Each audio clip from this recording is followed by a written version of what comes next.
Yes, my name is Lee Morin, MD, PhD, and I'm an astronaut mission specialist. With Orion, America is building a new spacecraft for exploration. Could involve missions to the moon, missions to an asteroid, missions to Mars, and we want Orion to be able to do all those things, to take 4 astronauts into deep space and return them safely to the Earth. And the goal was to build a cockpit user interface, a dashboard, so to speak, that would allow the crew to control that spacecraft for that period of time for these deep space missions, and to have the flexibility so that even if they were away from the planet for months or even years, that they would have the information they needed to fly that vehicle and return safely to the Earth.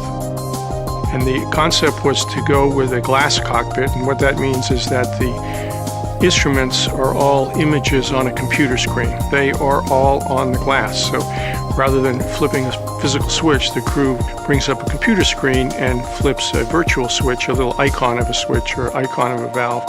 And with the exception of 7 panels right around the computer screens, which have about 60 switches, that is all of the cockpit of Orion happens on the glass. One big benefit is a weight savings, because you don't have to have a physical switch. And having a physical switch, not only is there the weight of the switch, but you also have the weight of the wire to the switch. And you have to have the weight of circuitry that takes that wire and feeds it into the vehicle computers. By putting that on the computer screen, you save that weight and you save the complexity of those wires. That gives us a lot of flexibility. And as we work with the cockpit, if we find certain ways that we could do it better, it's perhaps easier to update the software than it is to rewire the vehicle.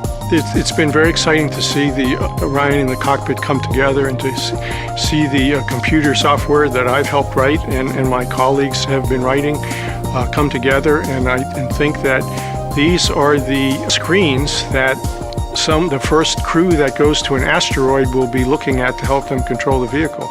These are the screens that the first humans who go to Mars will be looking at as that mission unfolds in the decades ahead. The Orion is going to be the linchpin of humanity's exploration beyond low Earth orbit into deep space. I get a chill thinking about the role that I've had and the privilege I've had to be able to participate in that.